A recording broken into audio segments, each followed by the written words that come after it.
न्याय वैशेषिक दर्शन का आधार इस विषय को लेकर प्रवर्तित मूक्स पाठ्यक्रम में हम आप सभी का हार्दिक अभिनंदन करते हैं। पृथ्वी प्रकरण चल रहा है। इस प्रकरण में पूर्व पाठ्यांश में अवयवी सिद्धि, परमाणु सिद्धि, अनित्य पृथ्वी का विभाग, पार्थिव शरीर का निरूपण, ये सब पूर्व पाठ्यांश में हुआ है।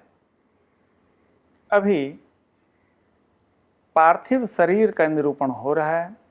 इस पाठ्यांश में पार्थिव शरीर का निरूपण, पार्थिव इंद्रिय निरूपण, पार्थिव विषय निरूपण किया जाएगा। सर्वप्रथम पार्थिव शरीर का निरूपण करते हैं।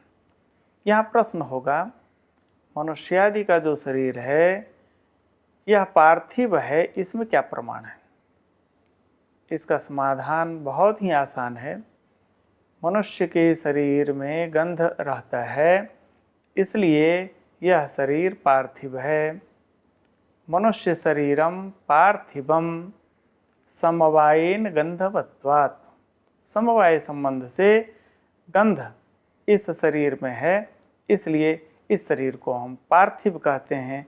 ऐसे अनुमान करने से यह शरीर में पार्थिवत्व की सिद्धि हो जाती है। अब यहाँ यह भी जिज्ञासा हो सकती है कि मनुष्य शरीर में जलादिक भी तो है। कभी टेम्परेचर भी होता है, गर्मी भी होती है, तो तेज भी हो गया। मनुष्य शरीर को पार्थिव मानने के पीछे युक्ति क्या है? क्योंकि जल और तेज का अंश भी है, इसलिए इसको जलीय शरीर ही मान लिया जाए। इसका समाधान ये है, जलत्व और पृथ्वीत्व इन दोनों का सांकर्य दोष होगा। एतावता हम इसे जलत्व अथवा तेजस्व नहीं मान सकते हैं, अपितु केवल पार्थिवत्व ही मानना होगा। इस सांकर्य दोष के वारण करने के लिए यहाँ पुनः प्रश्न होगा कि मनुष्य शरीर को जलीय ही मान लिया जाए, पार्थिव नहीं माने। इसका समाधान ये है कि क्लेद आदि के विनाश होने पर भी, पसीना इत्यादि नष्ट हो भी जाए, तब भी इदम शरीरम इस तरह से शरीरत्वेन प्रतिभिज्ञान होता है, इसलिए इसको हम पार्थिव ही मानेंगे। और गंध की उपलब्धि तब भी होती है, एतावता मनुष्य शरीर में पृथ्वीत्व की सिद्धि होती है। हम यह भी समझ लें कि पार्थिव शरीर में जल इत्यादि जो है, जल, तेज, वायु और आकाश, ये पृथ्वी के अलावा इन चारों का भी इसमें समावेश होता है। तो जलादि यहाँ निमित्त हैं। अब इस प्रकार से पृथ्वीत्व आदि के द्वारा सांकर्य होने से शरीरत्व को हम जाति नहीं मान सकते। पृथ्वीत्व का अभाव सरिता के जल में है और वहाँ जलत्व बैठा हुआ है, और जलत्व के अभाव वाला जो घट है उसमें पृथ्वीत्व है। एतावता इन दोनों का समावेश मनुष्य शरीर में भी, अर्थात मनुष्य शरीर में जलत्व भी है और पृथ्वीत्व है। इस तरह से शरीरत्व को हम जाति नहीं मान सकते, क्योंकि यहाँ पृथ्वीत्व के द्वारा सांकर्य का प्रसंग होता है। एतावता मनुष्य शरीर में हम शरीरत्व को हम जाति नहीं मान सकते। अब शरीर का लक्षण क्या है? चेष्टाश्रयत्वम शरीर लक्षणम। चेष्टा का जो आश्रय है उसको हम शरीर कहते हैं। यह चेष्टा वृक्षादि में भी है, वृक्षादि भी चेष्टा का आश्रय है, इसलिए उसमें अव्याप्ति दोष नहीं होगा। वृक्षादि का शरीर होता है, इसमें क्या प्रमाण है? उसका समाधान देते हैं, वृक्ष में भी आध्यात्मिक वायु का संबंध होता है। एतावता वृक्ष का भी शरीर होता है। पुनः प्रश्न हुआ, वृक्ष में आध्यात्मिक वायु का संबंध है, इसमें क्या प्रमाण है? इसका समाधान यह है कि जब वृक्ष को काट दिया जाए, उसकी शाखा को काट दिया जाए, उसकी शाखाएं टूट जाती हैं कई एक बार तेज हवा के प्रकोप से, पुनः उसमें नए पल्लव, नए कोपल निकल आते हैं। इस तरह से भागनक्षत संरोहणादिना तदुन्नयनात् वृक्ष का पुनः उन्नयन देखा जाता है। एतावता हम यह मानते हैं कि वृक्ष में आध्यात्मिक वायु का संबंध है।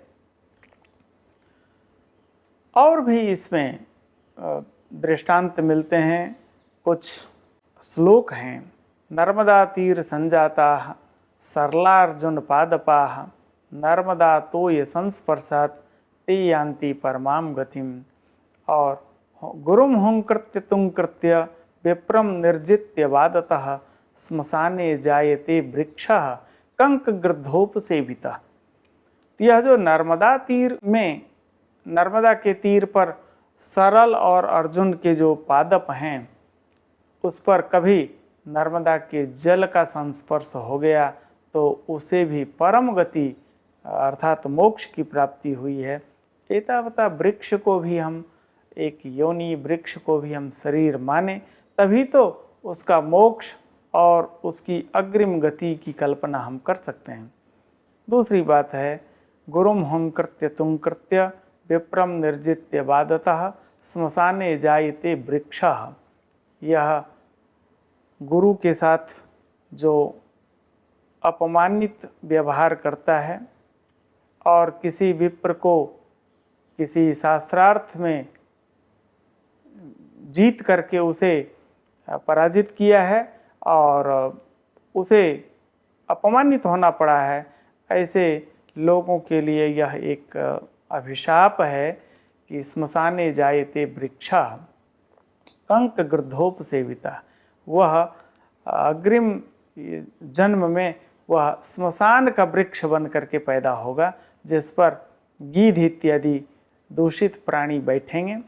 इस आगम प्रमाण से वृक्षादि का भी शरीर होता है, यह सिद्ध होता है। पार्थिव शरीर का निरूपण तो हम पूर्व पाठ्यांश में किए थे, अभी पार्थिव इंद्रिय का निरूपण का प्रसंग आ रहा है। यह पार्थिव इंद्रिय घ्राण है। इसका एक अनुमान होता है, घ्राणेन्द्रियम पार्थिवम रूपादिषु मध्ये गंधस्यैव अभिव्यंजकत्वात्। घ्राणेन्द्रिय पार्थिव है क्योंकि यह घ्राण रूप, रस, स्पर्श आदि का व्यंजक नहीं है, अपितु केवल गंध का ही व्यंजक है, और यह गंध पृथ्वी का गुण है। एतावता यह घ्राण पार्थिव है। घ्राणेन्द्रिय सन्निकर्ष, वह गंध मात्र का ही अभिव्यंजक होता है, इसलिए वहाँ व्यभिचार होगा। इस व्यभिचार के वारण करने के लिए द्रव्यत्वे सति यह विशेषण दे दें तो घ्राणेन्द्रिय सन्निकर्ष द्रव्य नहीं है, एतावता वहाँ कोई व्यभिचार नहीं होगा। पार्थिव विषय का निरूपण करते हैं। विषयो द्वेणुकादिश्च ब्रह्मांडांत उदाहृतः। यह जो पार्थिव विषय है, द्वेणुक से लेकर के ब्रह्मांड पर्यंत यह पृथ्वी का विषय ही है। विषय का लक्षण करते हैं, उपभोग साधनम विषय। उपभोग का जो साधन हो उसको हम विषय कहते हैं। सर्वमेव कार्यम अदृष्टाधीनम। जो भी कार्य है वह धर्म और अधर्म के अधीन होता है। यत् कार्यम यत् अदृष्टाधीनम तत् तत् उपभोगम साक्षात परंपरया वा जनयत्येव। जो भी कार्य है जिस अदृष्ट के अधीन है, जिस धर्म और अधर्म के अधीन है, वह चाहे तो साक्षात या परंपरया वह उपभोग को उत्पन्न करेगा ही, क्योंकि नहीं बीज प्रयोजनाभ्याम बिना कस्यचित उत्पत्ति ही। बिना बीज के, बिना कारण के, बिना प्रयोजन के किसी की भी उत्पत्ति नहीं होती है। द्वेणुकादि ब्रह्मांड पर्यंत सभी विषय ही हैं, तो शरीर और इंद्रिय भी विषय ही है। एतावता शरीर और इंद्रिय के विषय होने पर भी इसका प्रकारांतर से उपन्यास क्यों किया गया है? इसका समाधान यह है कि यद्यपि शरीर और इंद्रिय का भी अंतर्भाव विषय में ही संभव है, फिर भी हमने 3 भाग किया है अनित्य पृथ्वी का, शरीर, इंद्रिय और विषय। यह केवल शिष्य की बुद्धि को बढ़ाने के लिए यह उपक्रम है और इसके अतिरिक्त इसका अन्य कोई प्रयोजन नहीं है। इस चर्चा में आप